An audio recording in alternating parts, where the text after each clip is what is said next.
Okay, welcome back in the second half of this workshop.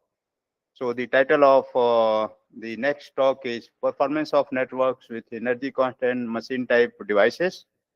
And the speaker is Professor Shankar Prakriya.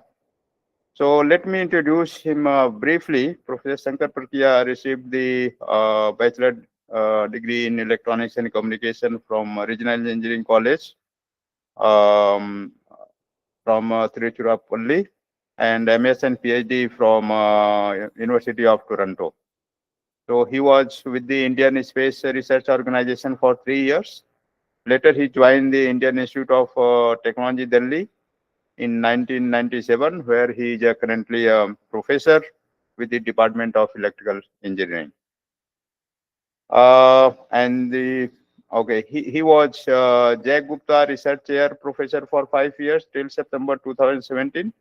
He holds 4 US and some Indian patents. His research interests include 5G, 6G communications, integrated sensing and communication, NOMA, RSMA, physical layer security, RIS, and backscatter communication. So he has served on the technical program committee for prominent IEEE international conferences. He is currently serving as an editor for IEEE transaction on wireless communications. So let's welcome Professor Shankar Prakriya. Thank you. Can I use this? Yes. Hello. Yeah. It's fine. Yeah. So thank you, Professor Keshav, for the kind introduction, and thank you also for inviting me. My first visit to Taiwan. A really very beautiful campus. So very happy to join here. So I will be talking on basically on energy constraints in devices and the type of things that we have been trying to do. At IIT Delhi, some of my students have been trying to do. Right. So basically, a little bit about myself. So I think my research areas include many of these topics. And I worked a lot on battery energy management in the past, because when you have energy buffers and how to manage the energy buffers. And later, we also looked at something called battery assisted energy harvesting, which I will be talking about. So conceptually very simple. Should not, I'm sure some of you will find it interesting. Also worked a little bit on physical layer security.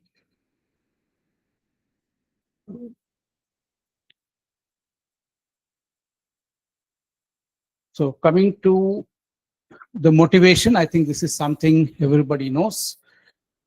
But I wanted to just point out that because of the increase in the number of devices per square kilometer to 10 million in 6G, and the need for higher network level energy efficiencies, I think these two things together make it creates a lot of challenges.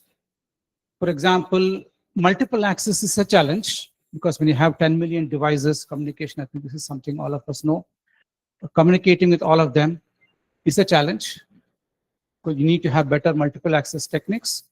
And the other challenge, of course, is battery lifetimes, because when you have 10 million devices, you're not going to be able to change the batteries, right? So about the battery constraints, you can look at how things were in 4G, in 5G, and then how things are expected to be in 6G. You can see that the battery lifetime requirements are generally be on the higher side, right? We're talking about 10 years, 5 years in the case of LTE Cat 1, and NB-IoT, etc., 10 years. It's very, very high and very, very ambitious battery lifetime requirement. But in 5G, this requirement of 10 to 15 years has been met with all kinds of technologies, right? Tricks being used to increase the battery lifetime, basically optimizing the protocols, hardware, software developments, and so on. In 6G, because the number of devices is so much larger, it's expected that there will be no battery replacement in the lifetime of 15 to 20 years. And perhaps we'll be working on self-sustaining or ultra-low power devices. Self-sustaining would be ideal, because these devices would then obtain their energy from the environment and then theoretically keep working forever. But because of the fact that the harvested energy is typically very small, you expect that and most current RF technologies, signaling that we use, the power that is required is much larger than what is possible with merely energy harvesting, because the amount of energy that you can harvest is typically very low. It is random, but when the average value is so low that it is not possible to power devices and get good quality of service primarily from energy harvesting, right? But with different type of signaling, for example, with backscatter technologies, then it becomes readily feasible. This is something that is very well known, right? So this is what I was trying to say, that the number of machine type devices will be larger by order of magnitude from 5G to 6G, and zero energy self-sustaining MTDs will be the norm. And these are all challenges I think all of you are familiar with, right? So, and the other challenges, of course, are they have different type of devices, different quality of service requirements. Many of them will use short packets because of the very nature of applications. And downlink NOMA, for example, would be very, very difficult because you need to be able to multicast softwares or software upgrades to large number of devices. Security also becomes a very major issue because nodes cannot implement cryptographic algorithms, and you therefore, security does become an issue. We look at physical layer issues, at security that you can possibly have. So use of ultra low power signaling techniques like backscatter, etc., is a possibility. And okay, the other things we are all very familiar with. User authentication would be a major issue. We find that circuits have to be in the nodes have to be very adaptive. So this is primarily what we got stuck.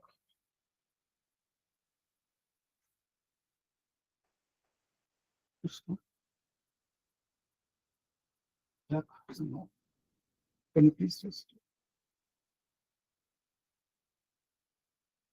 No.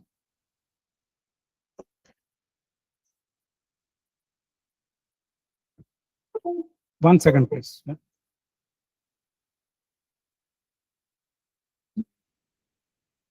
Yes, it's stuck.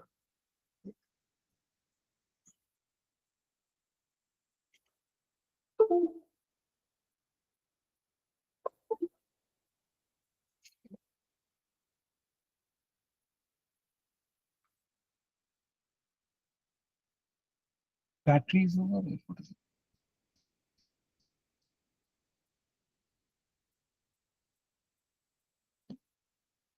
Can I do it manually? Manually should be just fine. Use this, yeah? Okay. Just should try it again. Just put it in. Yeah, it's fine now. I'll just use it manually. This is working. Yeah, it's working too. Okay, thank you. Okay, we have then, because the two things that we need to look at is multiple access and energy constraints. Let's look at multiple access and the type of things that we have been doing. So we have a base station and you wish to communicate to a large number of IoT nodes concurrently, simultaneously. Power domain NOMA is to be used. There are things, of course, these are all very well-known things. But what we find is that if you have to provide access to a large number of users simultaneously, you must make use of channel knowledge. Right? This is what you are seeing. This is very well known. I think people have worked on dynamic type of power allocation earlier. Basically, you do weighted sum of symbols are transmitted, and the weights assigned to each symbol or the apportioning of the power can be made channel dependent. This is sort of well known, but for multiple users, it has not been done. So what we try to show is that if you can, this is the nature of the symbol that is transmitted, right? This is very well known. You transmit a weighted sum of symbols. And then what we're trying to do is to try to find out what these PIs are, such that the sum of PI is equal to P. So we can pose And the questions also arise as to what are you going to select all of them? You have to select a small subset of users in order to transmit to. How do you select the subset of users in the ideal case when you have full channel knowledge, right? Then what is the level of SIC to be applied? I hope all of you are familiar with NOMA. In NOMA, you transmit the symbol and you give larger amount of power to the weaker channel, one with the weaker channel, and then you perform SIC at the stronger channel, right? So this is how it works.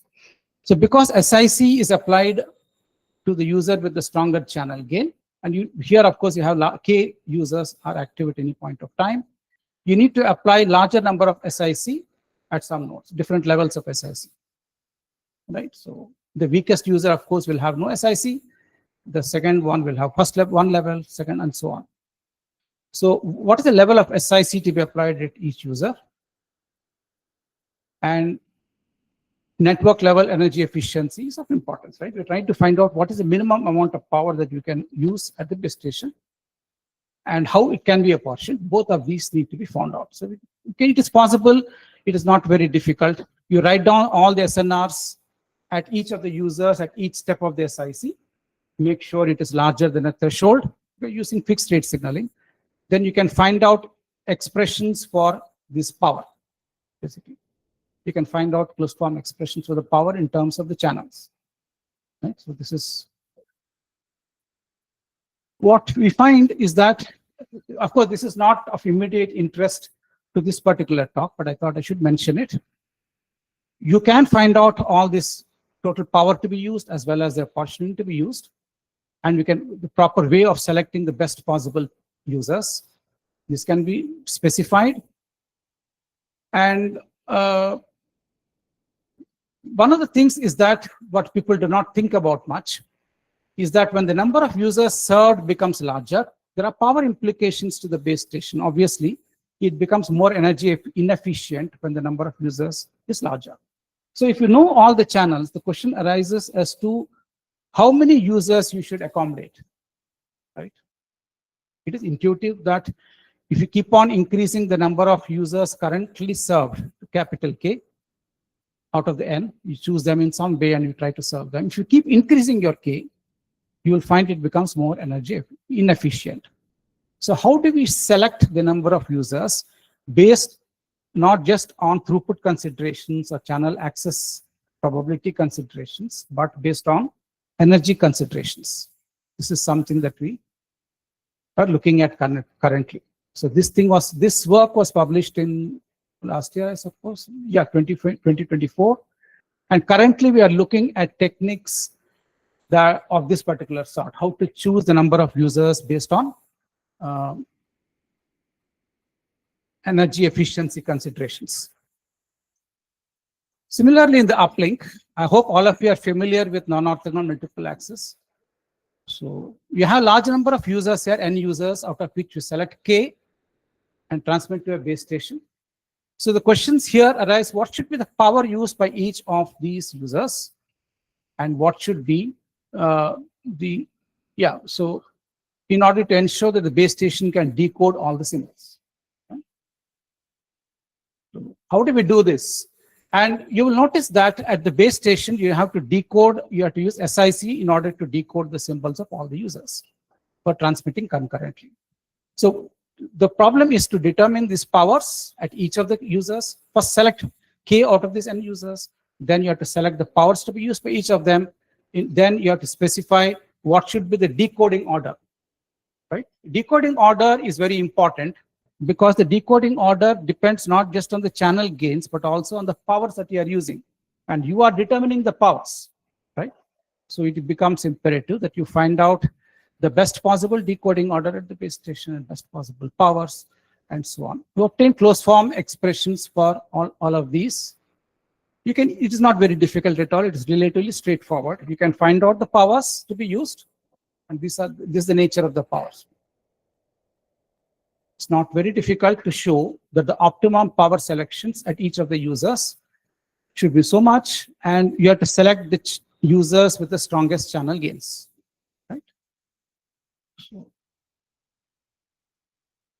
Okay.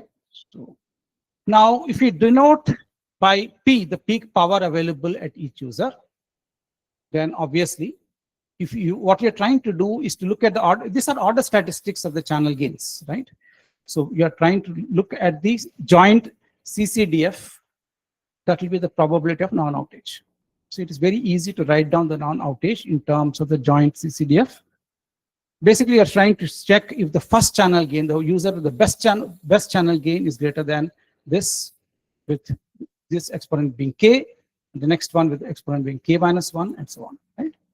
So if you look at After capital gamma is the SI ratio, what is small gamma?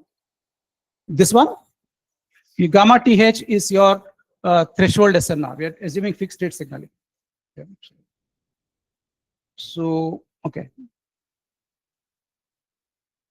So these, of course, are order statistics. They're all obviously, you have to write down the joint CCDF of these order statistics of channel gains. So if you look at, if you draw a straight line and then put all the points, these are, look at these points. One of them is gamma th, one is gamma th plus and not power, and then one is gamma th into gamma th plus and not square, like that, right? So all these points, you plot them, and then try to plot also the channel gains, and you have to make sure that these channel gains, the largest one is greater than this with I equal to 0, I equal to 1, and so on, right? The next one should be greater than this constant with I equal to 2, and so on. Which is not the point. This work has been published in TVT, Transactions on Molecular Technology, recently. But the things that we need to look at is to find out the maximum feasible K. We are assuming here complete channel knowledge, right? I'm not saying that it is it is realistic, but it is good to know what the limit is of performance, right? So we are trying to find out what is the maximum possible K in every channel instant, because we have. Then once again, you have this implication. When you increase the number of users that are served concurrently, K out of the n users are selected, and K is increased, there is larger energy dissipation at the user nodes. I hope this is what it means, is that if you have non-orthogonal multiple access, if you increase, suppose you have one user selected opportunistically based on best channel gains, and you decide to add one other user in the uplink, the moment you do that, the power requirement of the user with the best channel gain will increase, right? So there is a power penalty being paid by the user with the best channel gain, right? This is rather critical because you're talking about machine type devices which are energy constrained. And we are saying that whenever I'm using non-orthogonal multiple access to increase the number of devices that are served, I find that I have the device with the best channel gain is dissipating more amount of energy, right? Which means that just to accommodate more users concurrently, other than itself, it is expending more energy, right? So we have to put, so when we select the number of users, currently we are working on this. How do we do this? Not just to increase the throughput, but also to ensure that some energy efficiency considerations are taken into considerations, right? We can also find out the energy efficiency and try to find out, choose the value of K that ensures the energy efficiency stays at a certain desired level, right? You don't want these energy constrained devices to dissipate more power just to accommodate some other user, right? This is what we have been looking at. So we're trying to develop user selection techniques and techniques to select this K, which are based on both throughput and energy efficiency. I hope I have been, it is clear what we are trying to do. So I think we'll skip some of these not required. We also looked at other types of non-orthogonal multiple access networks. We looked at cooperative. It's not relevant here. Also, we looked at dynamic systems. You can change the operating mode and user selection we can do. This is not very relevant. We'll skip this. We also worked on some underlay type of mode, right? So we have one user transmitting, and we have a lot of machine type devices trying to transmit concurrently. Then how do we ensure that we can maximize the number of machine type devices? But of interest here is this. We're looking at energy harvesting. The first challenge I said in this, what we encountered is multiple access. large number of devices means we need to accommodate, we have new multiple access techniques. And more efficiently, we have to use the channels, knowledge, etc., to increase the number of devices that are served. The second challenge, of course, is energy harvesting. It is very well known.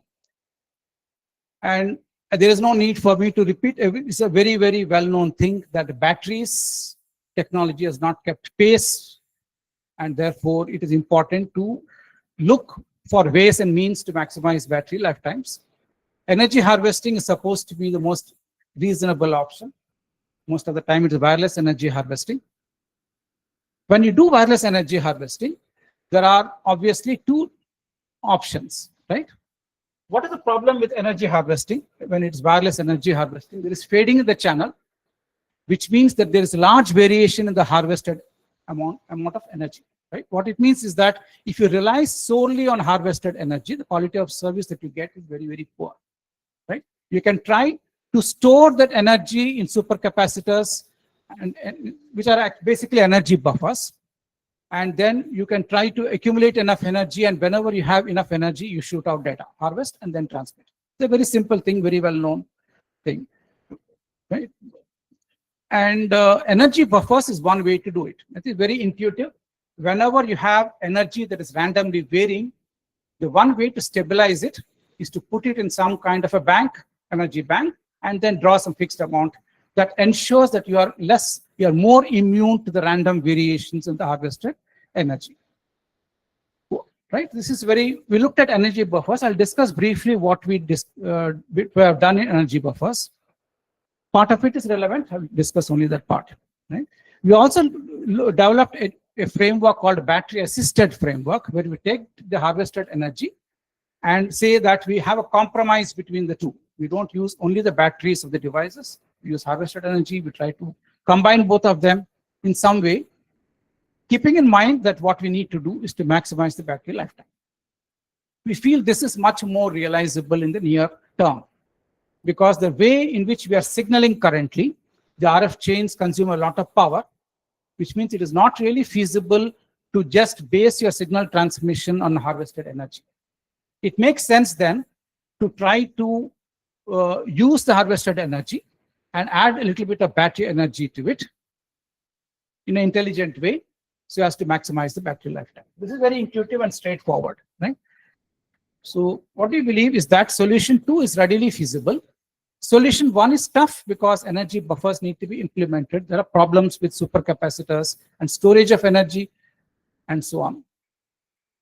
So we looked at both these approaches. One of the things we did was for energy buffers.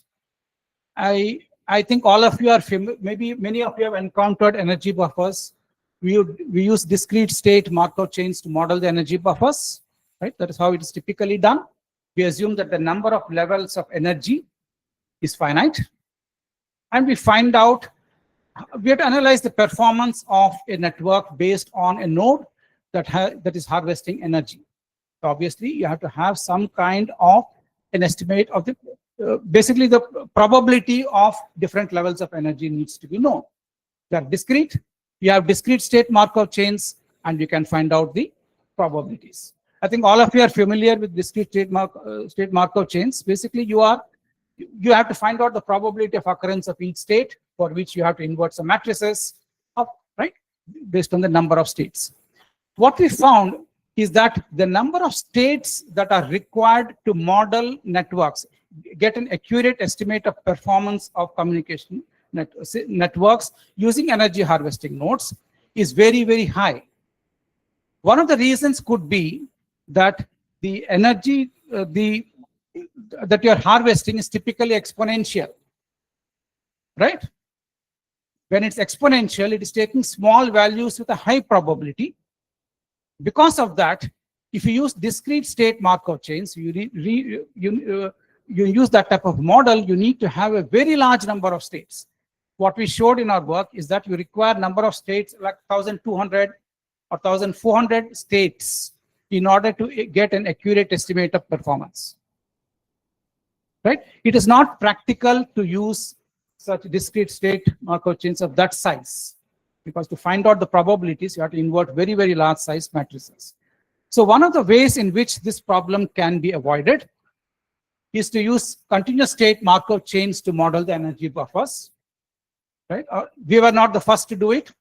There was a team by Robert Schober and team. They had used these energy buffers. They used continuous state Markov chains to model point-to-point communication. That means they assume that the device is energy harvesting. They use continuous state Markov chains, and it is communicating to a destination. And they found out the performance, characterize the performance. What they do is to find out. This is the way it is. X of I is energy that is an ith instant. You have energy buffer B of I. B of I is the state, right? And you are going to output certain amount of energy. The amount of energy that is output, obviously, and it should be related to the amount of energy, random energy that you are getting. Obviously, the buffer has to be balanced. Is it not? Buffer has to be stable. If you assume infinite sized buffers, obviously you have to make sure that the amount of energy that you are drawing at any instant should be related to the average input energy. That is meaningful. The buffers need to be stable. Or you can try to draw more amount of energy, slightly larger value, then it depletes this buffer. Right? So this is what we did is that there are two standard ways in which energy buffers are modeled. It is very straightforward and simple. When you have an energy buffer, you need to draw a certain amount of energy from it, fixed value, let us say M. Then what do? Whenever the amount of energy in the energy buffer is greater than M, it is very straightforward. Use M amount of energy. So from B of I, you have to subtract M. Then you have to add the current value of X of I, of energy that is harvested. And that should be the new state, right? And what do you do when the amount of energy that you are there in the energy buffer is less than M? Then there are multiple options available with you. One of the ways is to something called, what they termed, it's not a term coined by us, it's best effort policy. This, whenever the energy in the energy buffer is less than M, then what they do is to simply use whatever energy is available, right? So if you have small amount of energy, use the small amount of energy and then transmit your data. Sometimes it is good, sometimes it doesn't work well, because if X of I is really very small, then that transmission fades, right? The other policy that they considered was on-off keying type of policy.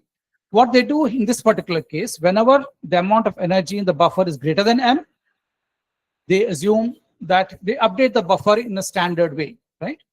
So do not worry about this minimum of this comma k. It simply means that the maximum size of the buffer is k, right? If you assume the k is infinite sized buffers, then the update equation is very straightforward and simple to see. So it will be bi minus m plus x of I, because m, you have to draw amount quantum of energy, and then you add x of I, the current amount of harvested energy, to it, and that will be the new buffer energy value state.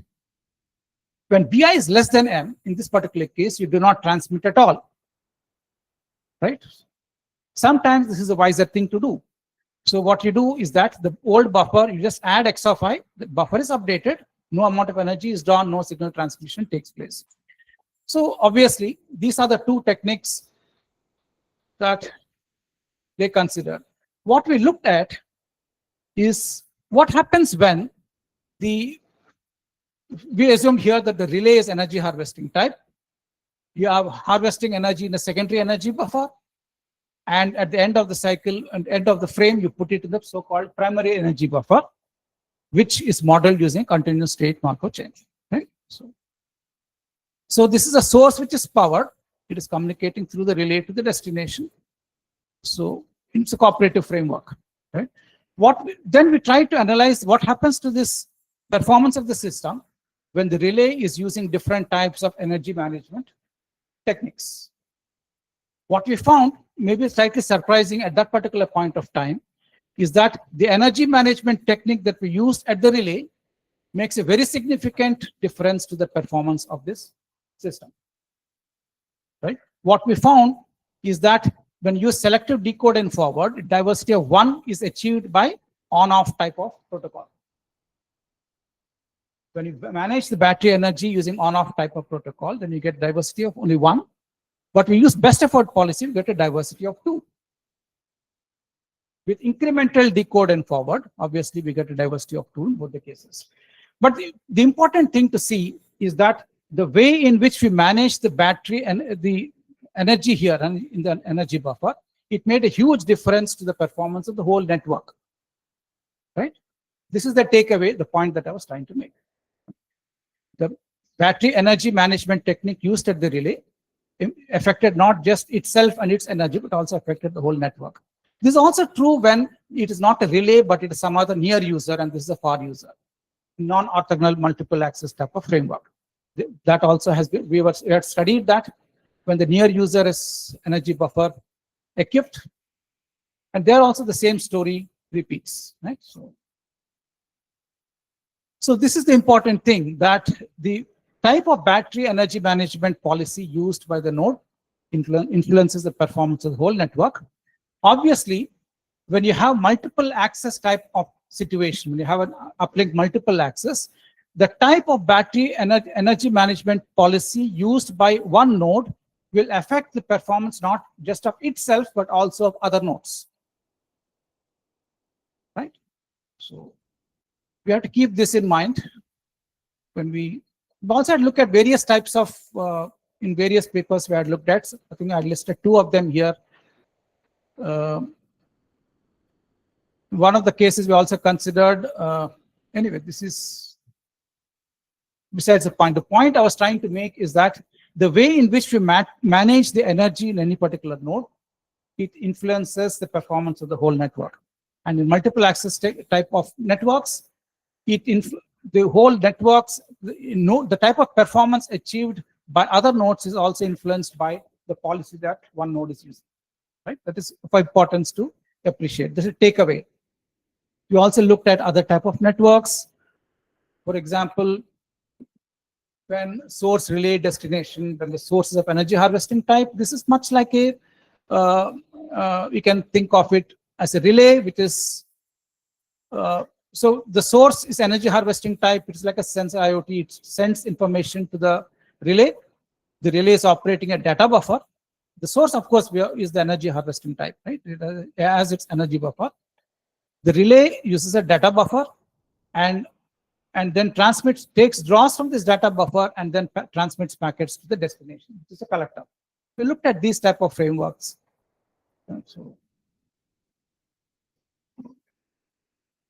then this is as far as energy buffers and the use of continuous state Markov chain. We found that using continuous state Markov chains can very, very accurately model the network performance of a network with energy harvesting, right? Which is not possible using discrete state Markov chains. But it has its difficulty, shared level of difficulty, because finding out the density function of the energy is non-trivial. We have to solve integral equations. It is sometimes intractable.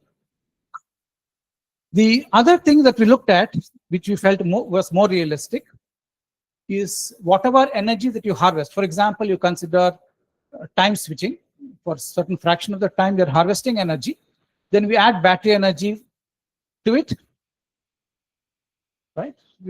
We draw some amount of energy from the battery, add it to the harvested energy. And the rest of the time, of course, you do information transmission. Now, how much of time is spent on energy harvesting and how much of battery energy is added? Both of these can be constants, which is more realistic. We looked at that first because this is easy to implement. You have an energy harvesting device. You don't look at the amount of energy, that is harvested. You simply add a quantum of battery energy per symbol, and then you transmit your information. But it is also possible to have a situation when this amount of time spent for energy harvesting as well as the battery energy are both CSI dependent. We also looked at these.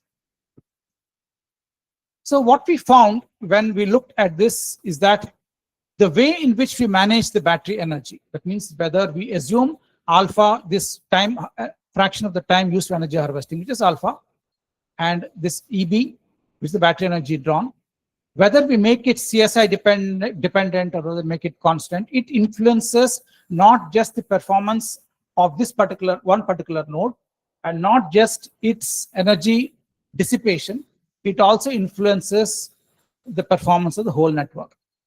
But one thing that is possibly not appreciated much is that node level energy efficiency is also important. When you have energy constrained nodes, multiple of them transmitting, you cannot look at the energy efficiency of the whole network. You look at energy efficiency.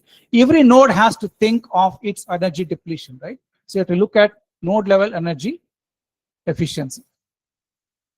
So this is what I was trying to tell you, that we are trying to look for uplink user selection schemes, etc., where we have energy considerations also taken into account, not just throughput considerations.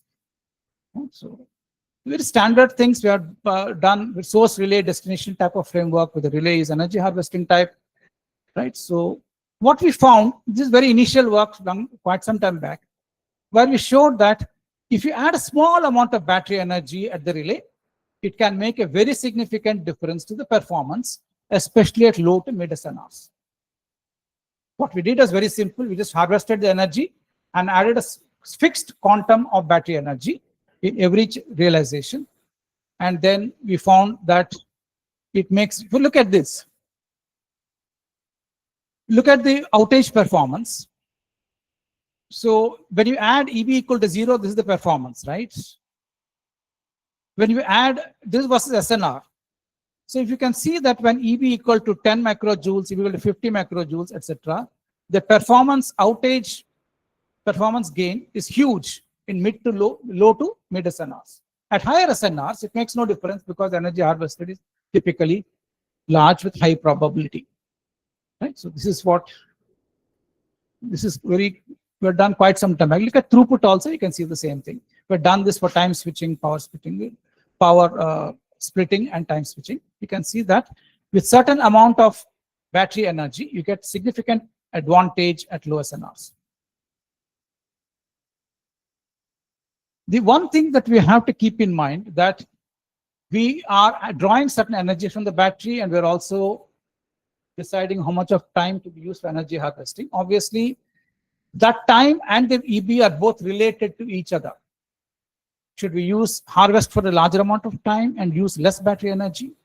Or should I use more battery energy and harvest for less amount of time? Obviously, we would like to maximize battery lifetime. So if you take the throughput to be fixed value and then plot EB versus your time switching parameter alpha, you will find this is how it looks. And there is always a unique minimum value of time switching parameter at which the battery energy is minimized. Right? So that is true for every value of target throughput. We looked also at other cases, for example, the situations when, of course, you can do this for any network. We had looked this at source relay and source. This is a relay NOMA type of framework. So you had a user U1, which is close by, and user U2, which is farther away. U2 is dependent on transmission on the relay, on receiving information on the relay. It depends on the relay for information. Whereas U1 is close to the source. So I hope all of you are familiar with relay NOMA. Basically, the source is transmitting to the relay, and the relay transmits the information relevant to U2 to U2. And when it is doing so, because it's a full duplex type of node, there is self-interference, and there is also interference caused to U1. Okay? So in such a situation, we looked at battery energy management technique, which is CSI based. What we do is that we fix the amount of energy that you are going to use per symbol as ED. You find out how much of energy is harvested, alpha, EH, and then you try to find out how much of energy you have to add. Right? So basically, this is what you're trying to do. Obviously, this decision on how much of energy to add can also be based not just on harvested energy, but also on this particular channel, right? If this channel is very poor, there's no point in adding that energy. So this work was published in TCOM recently, a couple of years back. As you can see, the performance throughput performance of with dynamic battery and with of user 1 and user 2 are both plotted here. You can see this. Don't worry about this. This is just the when this chi is equal to 0, it implies perfect SIC because you have to do cancellation at U1. We assume that this cancellation is perfect. That is what performance that you get. If it is imperfect, then you get, I think, yeah. So these are plotted for different values of ED. Right? So as you can see, the throughput performance of U1 will become worse and the U2 will become better and better when battery energy is added. You will also notice that when the amount of battery energy added is very large, then it degrades the performance of the at this point, because this is being fed back to the real input, and it degrades the decoding performance at the relay, and therefore the performance of U2 will degrade. Right? That you can see here. When ED is continuously increased, you will find that after a certain amount of ED, you will find that its performance becomes worse. Throughput performance of U2 becomes worse because of the fact that relay fails to decode reliably. Bits per channel use. Okay. So this is plotted for different values of alpha and so on. We also looked at energy efficiency and average amount of energy consumed, right? If it is fixed battery energy, then it is EB itself, or otherwise it is averaged value. We derive an expression for this when you have the average value. Plus, we looked at energy efficiency. You'll find that with dynamic battery energy, you get significantly better energy efficiencies than you can get with static battery. But in the static case, it was simple. You just add a fixed quantum of energy in every coherence interval. But here, we are adding, you are basing how much of battery energy you are drawing on the amount of energy harvested, and we can also base it on second half channel knowledge, in which case the energy efficiency will become significantly better. There are a few other things that have been done by some students and some with collaborators and so on. May not be directly relevant, but we also looked at finite block length type of codes and battery assisted energy harvesting.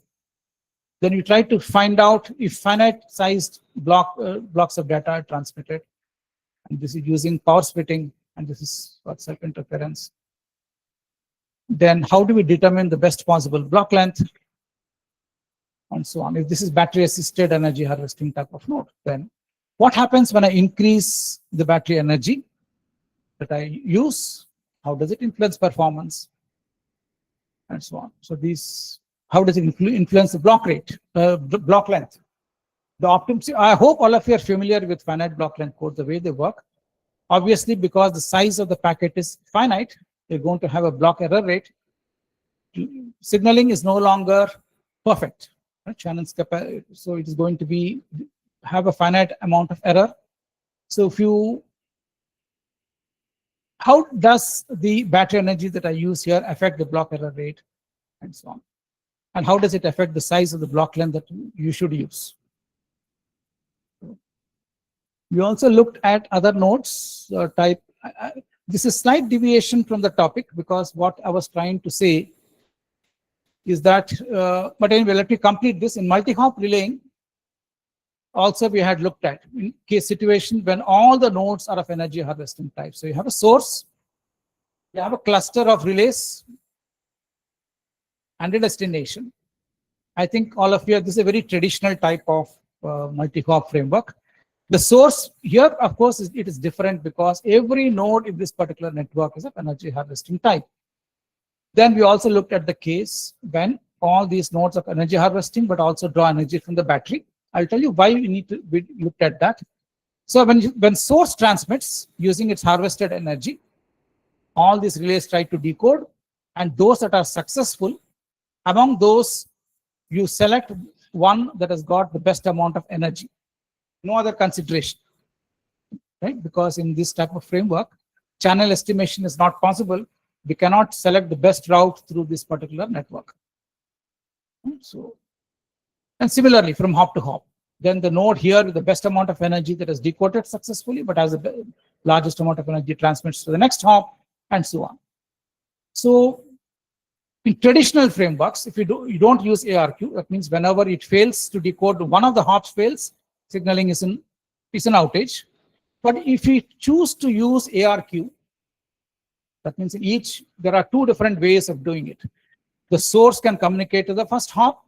We can say that a delay outage happens whenever L number of attempts are made in ARQ and it fails.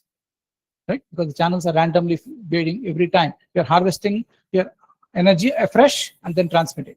Right? They do not store energy. So this is one way of looking at delay outage. Right? You allow L ARQ, L number of rounds of ARQ in each hop. The other way is to say that the maximum number of time slots taken should not exceed a certain value n. Right? So that is the different type of overall. That means from here to here, source to destination, the number of time slots taken should not exceed a certain value. Right? So that is a different type of delay outage. We looked at both these delay outages and then tried to consider what happens when I use battery energy here at each of these nodes. What happens to the delay outage and when the amount of battery energy is increased. We also looked at the case when there are direct links from the source and every other node in the network to the destination. And so the source will transmit in the first hop. If the destination successfully receives, then signaling is stopped. No further transmission takes place.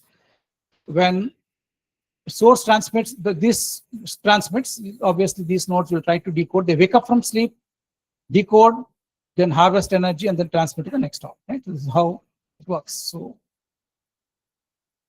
So whenever these nodes transmit, for example, the first hop node transmits, if this destination successfully receives, then obviously signaling is stopped. Right? So here, when I add battery energy, especially in the first few hops, it can make a very significant difference to the delay outage. Right? So basically, it means that you can sacrifice the battery energy used for the IoT node in order to decrease the amount of delay you encounter in the network. This is very intuitive and simple, straightforward to look at. So we looked at the delay outage. This is the throughput using both the schemes, right?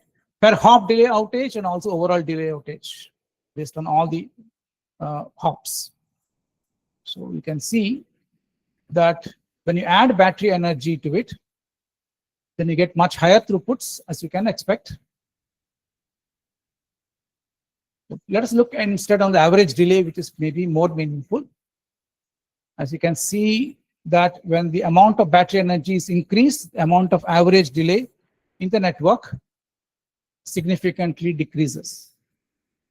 This can be expected. But all this is very intuitive, but it's still good to look at how we can trade off battery energy and delay.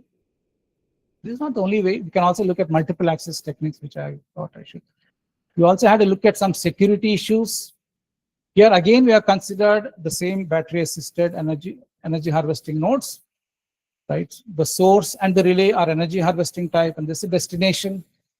And then we assume everything is energy harvesting of type based on a power beacon, and then we try to use battery-assisted frameworks, and then try to find out what happens because of the added battery energy to the secrecy, to security. So also consider the case when there is jamming, friendly jammer is used, and so on. So when no battery energy is added, it's obvious. I think many of you are familiar, people are familiar with physical layer security, that there is some kind of a secrecy reliability trade-off. Right? But when you add battery energy, this can change significantly because part of the battery energy can be that you're drawing, you can add it to the harvested energy and you can divert it for jamming purposes. That means you can get a better trade-off between secrecy and reliability. Right? So that means that you can also use battery energy in order to get yourself more throughput that people look at anyway, but you can also use it to trade-offs, reliability and secrecy in a much better way. Not going into the details, it's not required. So this is the essence of the story. We can look at, we looked at both the nodes, right? Both the nodes were adding energy. This is also battery assisted type. This also is a battery assisted type. What we need to determine is the amount of battery energy to be added here, and also the fraction of that is to be diverted for jamming here and jamming here. Some interesting results. I think they're not relevant to this particular talk, but you can show that backing off energy when there is no battery energy, using only part of the harvested energy can actually improve secrecy. You can show that. Power back off can improve secrecy. Incremental relaying obviously can increase secrecy. We have shown that. I'll not take too long to complete faster than expected. So we looked at battery energy at the source versus AH parameter. There is a certain amount of energy harvesting time that minimizes the amount of battery energy that is used at the source.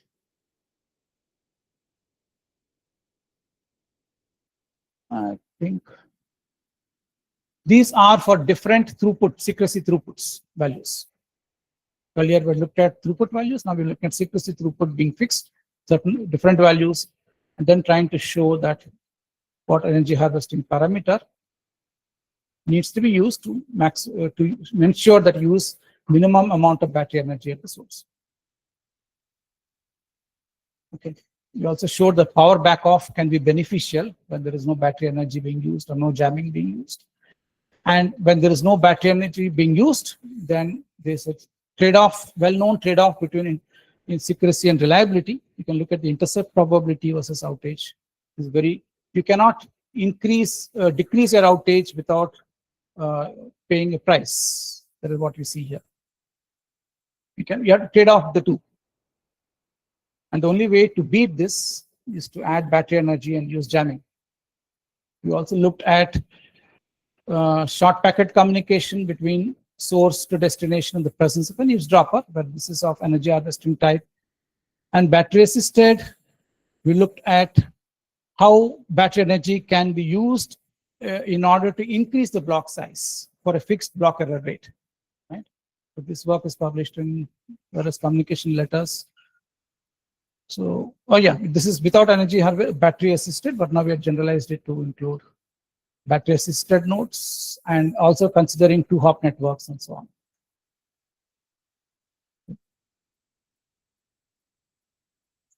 So the point I was trying to make, so I think let me go back to the multiple access framework. Sorry, I should have repeated the figure. Yeah. Now, if you consider this type of multiple access framework and you assume that all the nodes are of energy harvesting type, what we are seeing is that the battery energy policies that are used, whether it is continuous energy buffer or whether it's battery assisted, the way in which you manage the battery energy can influence the performance attained by this particular node. But because it's multiple access, it influences everybody else's performance. When it is battery assisted energy harvesting is being used at each of the nodes, if you draw more amount of battery energy, you can get better channel access.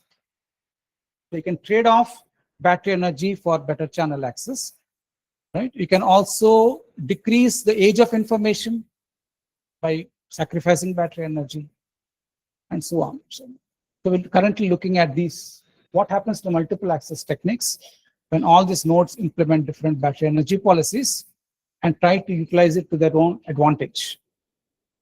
So this is what we're currently looking at. So the takeaway is that the battery energy policy that is used at a node is very important. It dictates the battery lifetime of that particular node. It also influences the performance of the whole network. And multiple access networks, it is very important because it also influences the performances for all other nodes. Right? So This is what we are looking at. These are the takeaways. So we looked a lot at energy harvesting, the energy considerations. Spent a lot of time on energy considerations.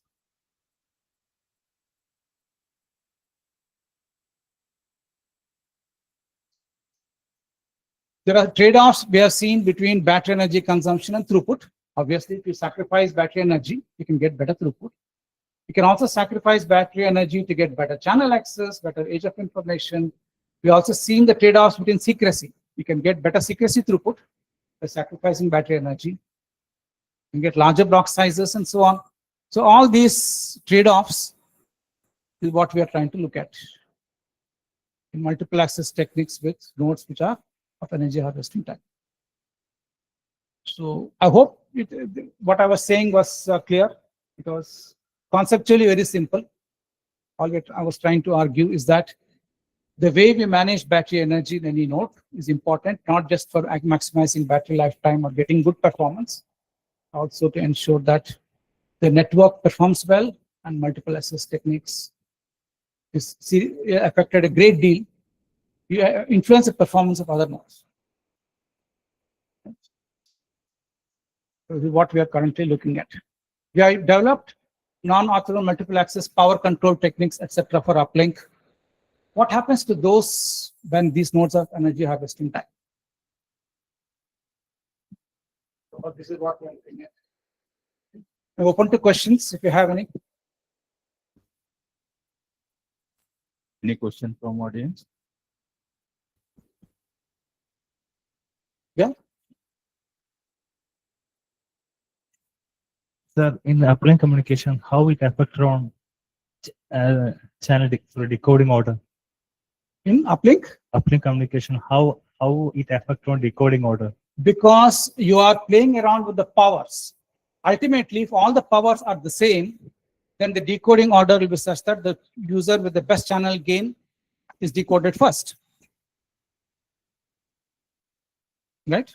Then you do SIC and then you start decoding the others. But because you're also changing the powers, that's also in your control, the decoding order can change. Yeah, you cannot keep your decoding order fixed, which I have seen in many papers. Even on RSMA, you'll find a lot of papers in which they fix the decoding order and then the analysis. That makes no sense because the powers are in your control.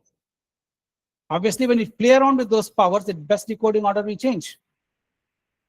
So the one master student of mine who looked at RSMA and uplink and tried to argue that given the channel gains, there'll be certain regions in which you apply this decoding order, those certain other regions in which you apply other decoding order.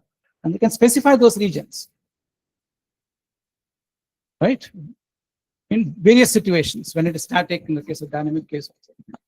But here also it's very important because powers are also controlled by you and you are determining the powers based on channel gains. So that can also influence the decoding order.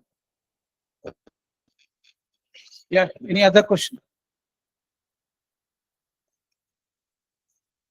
Yeah, I have one general question. So in morning session, we have seen pinching antenna. Yeah. Wave guided pinching antenna. So to activate pinching antenna, we need some power. Yeah. So how can we supply power to pinching antenna? Because, for example, we mentioned that a wave guided, then now so pinching antenna activated at different places. So there is some reaction, then it activates. Yeah. So it requires some power, minimum power. Yeah. So can we apply some kind of wave guided sweep to provide the minimum power to each pinching antenna? I'm really not familiar with antenna theory to that extent. I work in the physical layer completely. So, but I think if no communication- power, then how pinching antenna yeah, will so, work? yeah. You'll have to harvest energy, I think, in that case. Yeah, I mean they assume that this just activate, but without power. it Without can't fire, get- yeah, yeah. I cannot. So maybe we can think about that. Yeah. Okay, so let's see a few questions from audience, online audience.